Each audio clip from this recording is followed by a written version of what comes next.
ele cita o exemplo de Mourão Filho. Quando Mourão Filho saiu de Minas, ele saiu arriscando, porque ele não sabia qual seria o comportamento do comandante do segundo exército, que era o exército mais importante, o Amaury Cruz. Não sabia qual seria o comportamento de Ladário Teles, que era contra, inclusive, era um adversário direto na coisa, e diversos outros militares. Quer dizer, ele arriscou, saiu numa coisa meio...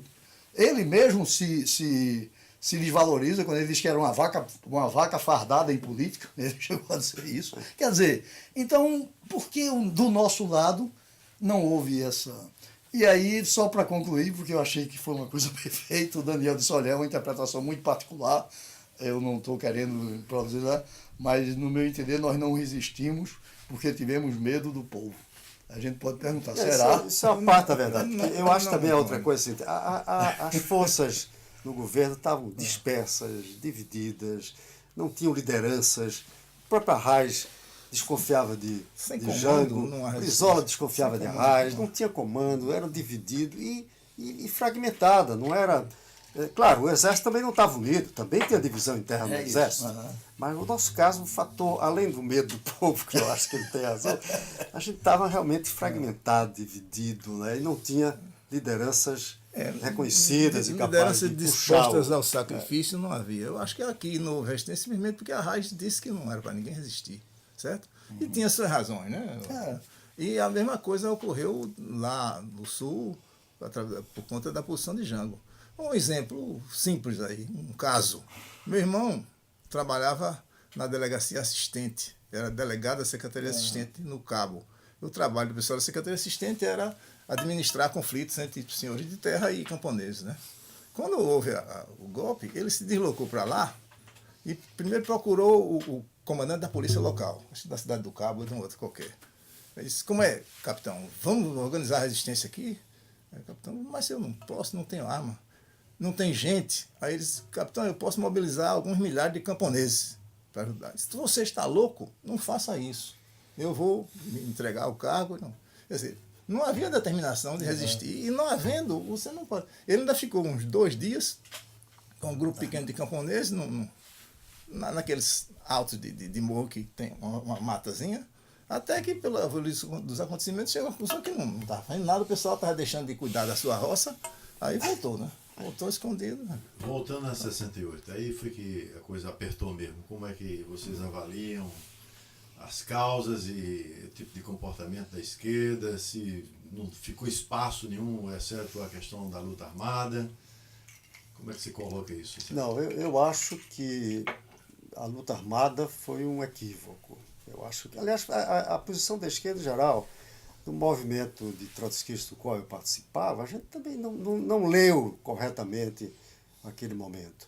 Aquele momento de 67, 68, era um momento de fortalecimento do governo militar.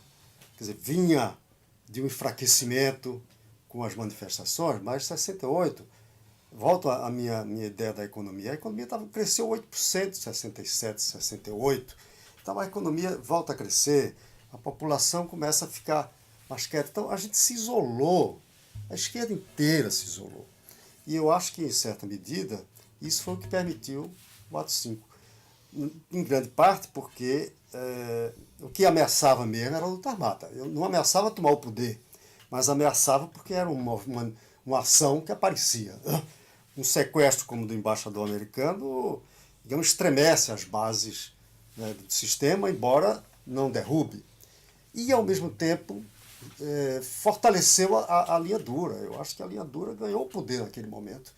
E o ato 5 foi um momento de cisão, né? Houve discussões, cisão, e aí ganhou e se implantou a linha mais dura com violência radical. E que foi em grande parte avançado para destroçar a esquerda organizada. E aí leia-se os movimentos da luta armada, o partidão, que também estava começando a se organizar. O resto era, entre os quais o meu grupo era secundário nesse processo todo.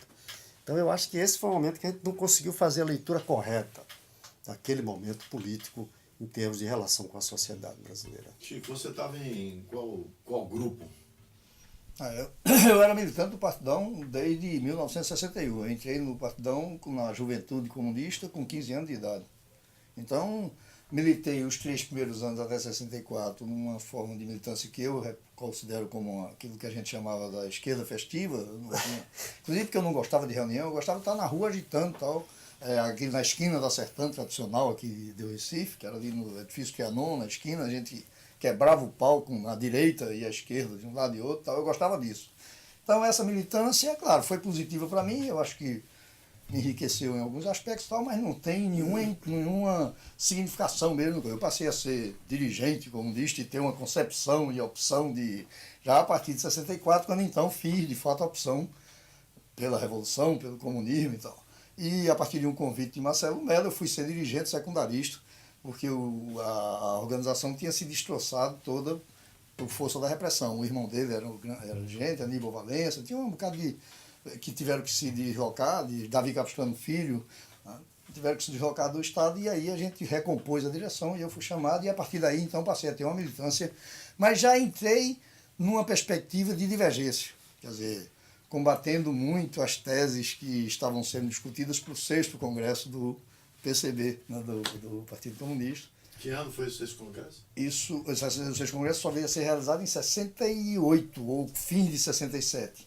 Mas as teses de discussão estavam em discussão desde 64. E aí que surge o PCBR, 67. Não, o PCBR foi criado em 68. Março de 68. Março, abril de 68. Eu entrei nele, eu voltei, porque eu tive um período afastado, eu voltei a ser militante do Partido Comunista Brasileiro Revolucionário já em julho de 68.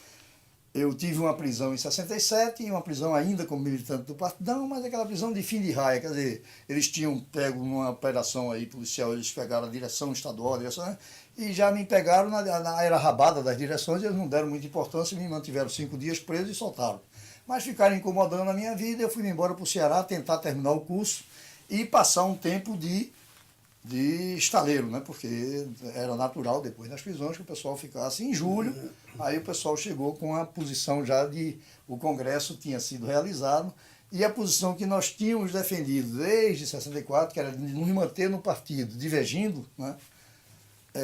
Tinha se revelado inócua, porque, de fato, a direção manipulou um bocado a votação dos delegados, que era comum nos partidos comunistas, né? Havia um tal de um critério de delegado que era bastante absurdo, porque você nivelava, o partido tinha uma vida maior em São Paulo, porque era onde tinha o movimento operário, não tinha classe operária, não tinha bases operárias e tal.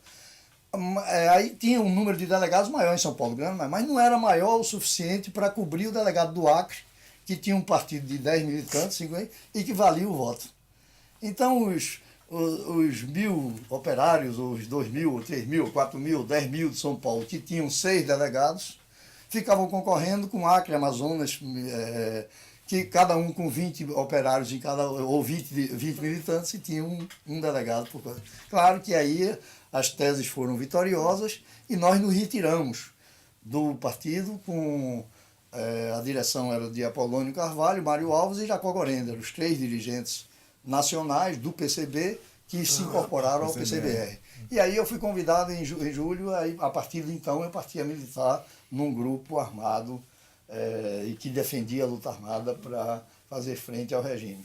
Eu discordo um pouco aí pelo menos desse detalhe aí de que o AI-5 foi motivado ou determinado pela ação. É isso que eu ia dizer. O AI-5 já veio primeiro, em 69. Foi motivado. Não, se você usou a expressão determinado, aí dar minha opinião sobre me isso chocou aí, um pouco, porque não foi determinado pela ação as ações o recrudescimento da ação armadas. armada foi depois. Foi depois, 68, exatamente. viu? As ações armadas até 68 eram insignificantes. Teve essa coisa aqui grotesca do aeroporto de Guararapes, que eles tentaram dar um papel em uma dimensão bem maior do que ela teve. Realmente aquilo foi uma coisa de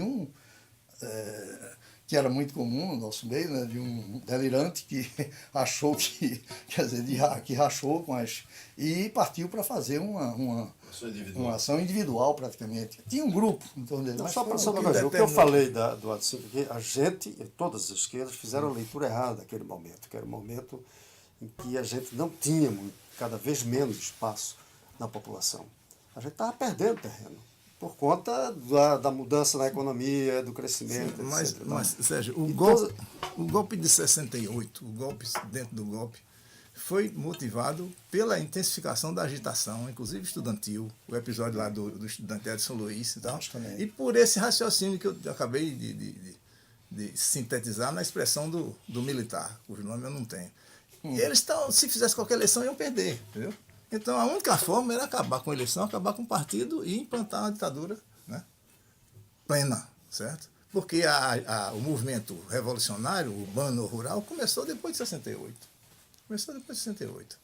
Antes de 68 só teve, acho que o sequestro do embaixador, né, se eu não me engano. Não, o sequestro do embaixador foi depois. Foi depois, foi então. Foi em setembro de 69. Já Todo o movimento.